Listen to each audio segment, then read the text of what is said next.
Děkujeme za sledování a sdílení našich videí a pro zachování nezávislého zpravodajství zvažte prosím i finanční dar pro Český list. Mockrát děkuji. The train has left the station and no one can stop it.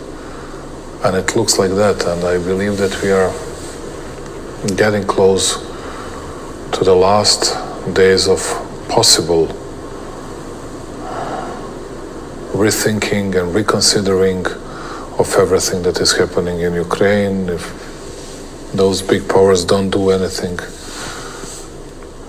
in a short period of time, yes, I'm pretty much certain that we'll face a real disaster. If you bet on a fact that someone is bluffing, it means that you have no better cards. But you just believe that the other side has weaker cards. And you're not sure about it because you don't know and you didn't see his or their cards. Everybody is speaking only about war. Nobody wants to reach the peace. Nobody speaks about peace. Peace is almost a forbidden word. And please notice this.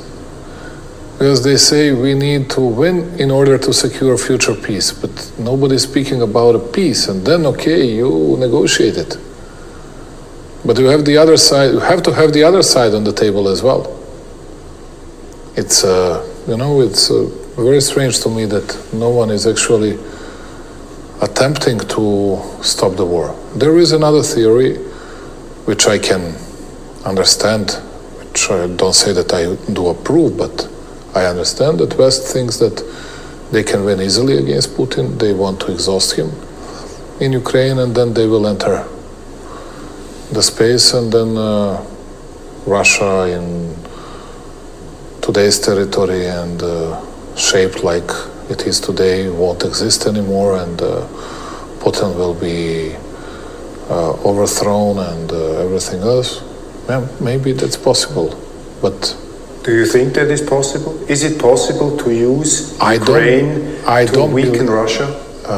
Well, it weakened Russia anyway. But is it enough to destroy Russia and to overthrow Putin? I don't believe so. In today's Europe, they all act like big heroes, but they did not say to their people that they will pay a very big price. And speaking about it, you and all these leaders should do absolutely everything in order to stop any kind of warmongering behavior and everything.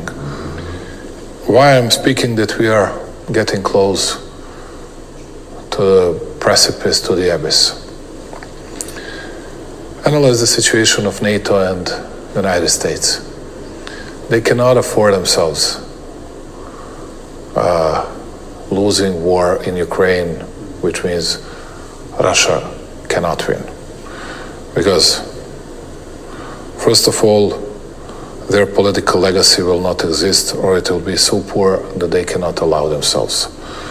Number two, position of Europe and the West, collective West, in geopolitical terms, will deteriorate so much that no one would be able to revive it and to renew it.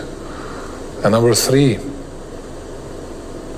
it will open Pandora's box for more movements at least and hostilities against collective West in the future.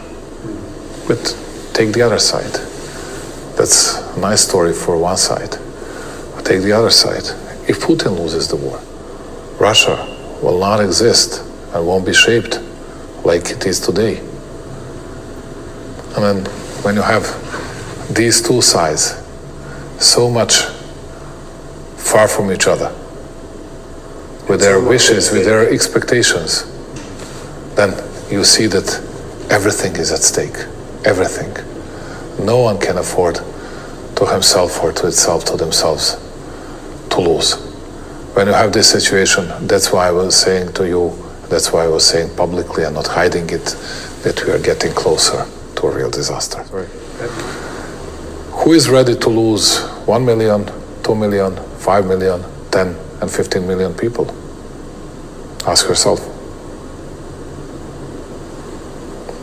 I'm not ready to lose a single man, and we won't participate in that.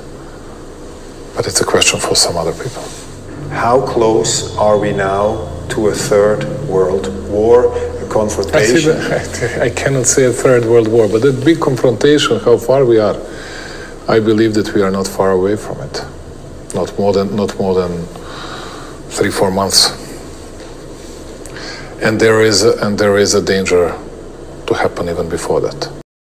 Děkujeme, že sledujete Český list a sdílíte naše videa.